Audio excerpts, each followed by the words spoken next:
We got our players in today. We'll have a team meeting here in about 45 minutes. And so excited to see all the old faces, new faces. And then we're in the middle of draft prep upstairs with Duke and his staff as well. So a lot of good things that are happening right now, and looking forward to taking your questions. What's the message in the team meeting? Well, there's several things. We got to reintroduce some of our new players and our players that have been back, like Von Bell, so that's exciting. We got some new coaches, that we need to make our guys aware of. We've added some new faces to that group as well, so I'm excited about it. And then just the expectations for the offseason program, and I'll get into that with the team before I get into it in here, but those will be some things that you cover to kick off the 9-week offseason program that we got. He had said yesterday, I think, that he expects to be here for all the offseason workouts. I won't speculate who's going to be here for the voluntary program. What's the conversation from the medical class? We'll keep everything internal with our players. You've been to a number of these. What's the most important objective to accomplish between now and when you get a new group of players in the draft coming in? Again, we just always want our guys to get a chance to feel like we've got the chemistry that's going to be needed during the season. And number two, give ourselves the best chance to hit training camp off and running. So making sure our guys get time in our schemes, get time with whatever we're doing in the offseason, the on-air stuff, as we do it on the field, the 11-on-11, walkthrough type setting stuff, 7-on-7, special teams. The purpose of it all is to give guys a chance to put their best foot forward in late July when we show back up and get ready for the season. So those are things that we want to make sure over the 9 weeks, those guys, they've got it down cold. And so then when they get a chance to refresh it during their time off, they can come back in training camp and be ready to help us go win. Obviously, this time is important for everyone, but some of the younger guys that you've drafted over the past couple of years with DJ Turns Mountain, these guys you're banking on this year even more to take a even larger role. It is. It is. You're talking about the second-year players. I think they've got 1 year under their belt, so they've seen the lay of the land. They know how it all works, and now they get a chance to come back and really take a big step. And we had a lot of guys play roles for us last year, and those roles will only continue to increase as they earn that opportunity. But again, you're right in that this starts a step for them where they get a chance to feel like they're really putting their best foot forward. Just a little bit longer this year from your last game until the start of this process. Do you feel that? Do you think the guys feel that break? I would think. I don't want to speak for them. It does feel like a longer break, and there's changes that we had in the past, from hiring new coaches, so that took up some of the time for us, and you get a chance to start a little bit sooner in the free agency and the draft process. So those are the changes really from the coaching side. From the players, a lot of these guys go away and they train at their own spots, and so they get a little more time to do that before they come back over here and start with us today. Obviously, have the draft coming up, but how do you feel about the depth chart, the state of the roster, and the depth you have heading into the draft? Yeah, we feel good. That we put ourselves in a really good position going into the draft where Duke can do the things that he feels like he needs to do to help our team next year and in the future. And so I think we're really well positioned going into the draft next weekend. Like, based on what you did in free agency, what do you perceive Dax's role to be, and where would you play him, and would you like to settle on a spot for him? Yeah, we've got a pretty good idea in our minds, and we'll let the offseason play out with that before we get into it in here. But feel comfortable with our communication with Dax and where that all stands. When you look at the draft and what you might be looking at potentially, is there a certain amount of reps that a player needs in college where you feel good about maybe putting him in the building and making sure development's where it needs to be, even if it's a starter meeting? Can you phrase that one more time? Is there a certain number of reps that you need a player to have in college, like snaps under his belt, to feel good about when you get into the building, his development will eventually get to work? I think it's a tough balance. There's a lot of guys can find themselves in different situations with injuries or the role they were in before they came a starter. So I can't put a snap count on a guy. Again, Duke does a good job, and the scouts do a good job of being thorough on why this guy would succeed or why he may have challenges, and you have to take all that into account. Changed your off-season approach much as you've gotten further into this game with the head coach, or is it kind of the same as you when you first started? I think it's very similar. It's a big change for us has been, offensively, Dan Pitcher being the offensive coordinator. So I think that's been fun to see him take charge of that group and do it in his way. And so I've given a lot of that to him over the course of these last couple of weeks to get ready for the offseason process, and so that's been good. So as far as a change goes, that's a change. That's different than obviously Brian was doing that in years past. Now it's pitch. Defensively, we had movement with Jordan Kovacs going the safety position, and hired Ronnie Regula over there on that side of the ball as well. So a couple new faces there, and so it's been good, all that. But the basics of the routine, the NFL kind of lays it out for you because of the way the calendar plays out. So it keeps you on the schedule. And right now we're in the thick of the draft stuff, which is fun to hear the scouts talk and the coaches talk on their impressions of these guys. How is Joe doing his recovery process? Where's he at, Joe Burrow? Everything's been positive. You got to see him throw at LAU? No. Does he still remain on track from where you feel like he would be whenever you get to like OTAs and you get to be able to start being on field? Yes. How often do you talk about his recovery? It's pretty Not as often. Yeah. If everything's on track, everything's on track, And so Matt Summers and our staff there, Nick Cosgrave works with a lot of the rehab guys. They do a real good job. Full confidence in them and full confidence the players are giving them what they need to give them. And so really as a whole, our rehab, everybody's been on track and hear positive reports on the pace that we think they need to be on. So it's more about asking your fellow staff members or following. Yeah, it's these players, again, my role as a head coach is to make sure I'm engaged with them and understand what they're going through. But at the same time, it's what they get asked every day by every person that sees them, and it's the number one question I get asked in public when I'm at basketball games or whatever it is how's Joe, and so that's part of it. He's a big part of what we're doing, and I obviously understand the concern everybody has, but the guy has been through some rehab processes, and so he knows how to attack it. He knows how to get his body back right where it needs to be, and so excited to see what the season will bring for him. How often have you been asked that over the last few months? Hundreds of times. When do you guys have your draft board set? The day of the draft.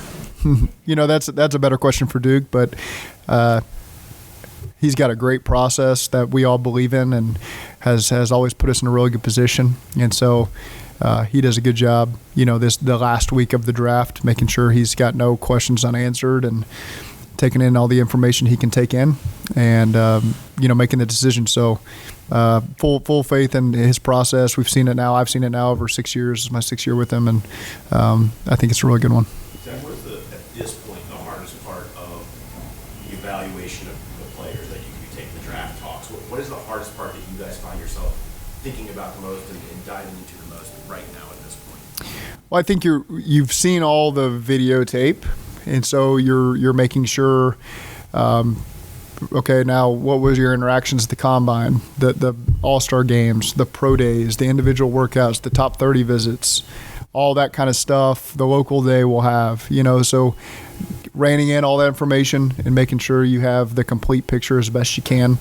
Like anything, it's you're never going to feel like you've got 100% of it, and so that's the position Duke is in, is taking those information from the scouts and making the best decision he can make. And so again, I don't envy that job's not for me. Coaching is for me, and so I love seeing those guys at work and going through their process and making sure they ask the right questions, and it always puts us in a really good position. How's the hardest position to evaluate when you get to this point? Certain positions you can feel like, man, I feel confident about these groups, but when you get into certain position groups, some of them are just harder to know, right? Yeah, I think I could create an answer for a lot of different positions for a lot of different reasons. Okay, you can get into. I'll give you a couple examples. Quarterbacks playing in certain systems. And so how are they going to project? We've seen over years guys project. You can't put them in a box anymore. It's you got to look at some traits and do thorough evaluations. Running backs and pass protection. Maybe they just weren't asked to do that in their scheme. Different systems or competition linemen have gone against. How do you evaluate all that? So you can go position by position and create an answer for why it's a difficult position to evaluate. But at the end of the day, you just got to find the guys that fit you best. What do you feel like wide receiver season and so ready to come in and contribute immediately as rookies, more so than maybe they were in previous years?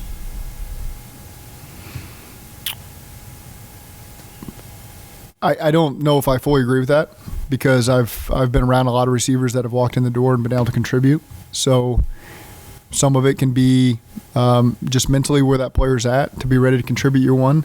Sometimes it could be the system. It could be the receiver coach. It could be the coordinator. There could be a lot of different reasons. The quarterback he's playing with. There can be any number of reasons why a guy is able to come in and have success year one. Maybe it's a veteran receiver in the room that's helped bring that guy along better. So I mean, I can think back to a lot of receivers that have come in and made a pretty immediate impact over, I got in the league in 2012, I think. So I'm not so quick to say that that's really changed. Maybe there's a higher volume that you know of. I haven't really looked at the statistics, but I think there's a lot of contributing factors that can play into whether or not a guy walks in and is able to help you that first season at the rate that you hoped he would when you drafted him. I think the consistency and the discipline is a great starting point, of just the routine in general, of studying the playbook, of prehab and rehab, and making sure that they maintain, their body and their conditioning over the course of a season, because it's an unknown for a lot of these guys that when you go into the NFL, again, the offseason, this offseason is the most unique offseason they'll ever go through in their entire life. Every draft prospect, where they're playing in all-star games, they're going away, and they're training for an unknown. They don't know what city they're going to live in. They'll never do this ever again. And so obviously that doesn't set you up for the most success your first year as opposed to your second through your 20th. So again, some guys maybe just handle that initial routine better than others. There was a letter to the editor in the paper yesterday describing how you were at breakfast with one of your kids. You saw a couple of people in Bengals gear and you picked up their tab. Do you remember that? Why do you do that? Is that the type of thing that you like to do when you have? My neighbor Bart sent me that, so I was aware of that. I do know the interaction it was. My other son was in a basketball tournament in Batavia. And so I was with my younger son, Luke, and we were just trying to find some breakfast. And so we went into the diner there and had a great time. And it was a smaller diner, and there were several people wearing gear like you are right now. And it's fun interacting with people, seeing them wear Bengals gear. So it just felt like I wanted to show my appreciation. It does lead me to, hey, if I see people wearing Bengals gear, you never know. That may continue to happen. It may be something we stumbled upon there that is fun. But again, I just like being out and about in the community. I think you guys have heard me say that, and interacting with people. It is amazing. It's always 100% positive. I know there's a lot of negativity in the world that can happen online and all that stuff, but face-to-face interactions that I've had with people in the community is 100% positive and supportive, and always appreciate that. Love driving down the road and just seeing people wearing Bengals gear as they're out jogging or walking. And so when I get a chance to go into these restaurants and see those people, it's just fun to interact with them. Besides Joe rehabbing, is there anybody else that is kind of having to take it easy, or is it all full go for everybody else? No, I think everything has been positive. You're talking about Tyson Anderson and DJ Ivy and all these guys. It's been positive. I do see those guys in there rehabbing every day, and so they've done a good job coming along there, and feel positive about the track everybody's on right now. When you look at Trent Brown and Orlando Brown, are there certain traits that they both have in common that you feel like are real conducive to being quality offensive tackles? They've been on some winning teams, so they know what it's going to take for the length that we want to play. That's a huge trait to me. They've done a great job. They've played all sorts of rushers, over the course of their careers, and so again, these guys know what it takes to compete at a high level. They know what's going to be in front of them when they face these guys that we have to face in our division and elsewhere. And so again, they know the consistency that it takes over the course of a full season. It's not just we're going to perform September through November, and then coast through it. They know what it takes to get all the way to the end. And so I think that's a great starting point for us. Is the evaluation process of any potential prospect in the draft lead up to the draft, the very day of the draft for you? I think there's always slotting at the last minute. There's so many players, and okay, these 3 players at the end of the day, maybe they play different positions, maybe they play the same position, but you're just making sure that we've got them in the order, because having the conversation on the clock is not ideal. It's not always avoidable, but again, that's where I think Duke's experience really comes into play. Is he knows what conversations to have before you're on the clock, and make sure you get all that ironed out, because he can see it coming, a mile away. And those are things I've learned just from watching him work over the last 6 years. You talk about Duke and his role in terms of the draft. Has the way that you approach your side of things, in terms of the draft, evolved any since you became a head coach here? I think early on, I probably tried to watch every single player. Now, listen more to the scouts, and the coaches provide the direction on guys that fit us the best. And hey, question marks on guys, maybe I'll spend a little more time watching that guy so I have an opinion on him. There's obviously, I won't get into it here, but the positions of need, I think we may spend more time on that position. But early on, trying to watch everybody and while managing the team as well can be difficult. So just doing a better job of time on task of finding the guys that I think would fit us best based on listening to people. What do you see as your most important piece of input or type of input in that process heading up to the draft, like yours? Well, just guidance on the team, the structure of the team, what we think is important, what we think we need. I think my voice is important in that regard of between 2 people. I think this guy maybe fits us better, and here's my opinion on it. Doesn't mean everybody has to agree with it, but I think that's important as the head coach to be able to play that role. I could circle back to what you said about putting a lot on pitches plate to get ready for this portion. Is that different? Was it more kind of with you and Brian? Is it involved? No, Brian had plenty on his plate, so no different. Just I think it's good. Pitch has waited for this moment for a long time, prepared for this moment with other interviews he was going to have elsewhere this offseason. So he's got a lot of great ideas, and I want to hear him. So just letting him really do a good job, taking more of a lead, obviously, than he's had in the past this offseason, and that's what the offseason's for. And so I think it's just good to be able to hear his voice loud and clear as we go through the offseason. You talk about how this time frame is everybody getting to know each other, get used to each other a little bit. Well, I don't know, your players talk about how you build that culture and that basically, the locker room, in the locker room, outside the locker room, as well as anyone. What's your secret sauce? No secret sauce. Relationships, making sure people feel valued and empowered, and you'll get the most out of them that way. It's not always perfect. We have a lot of people in the building, so it can be a challenge to get to know everybody at the level you want to get to know them on. But doing my best, and the coaches do their best to take the time to feel like the players, feel like we knew who they are as a person, and bring in people that they would like to have as teammates. And so I think that creates a quicker bonding session when you've got guys that like being around each other. And so that's our job as coaches and personnel, people in the building, to make sure that we're bringing in the right people.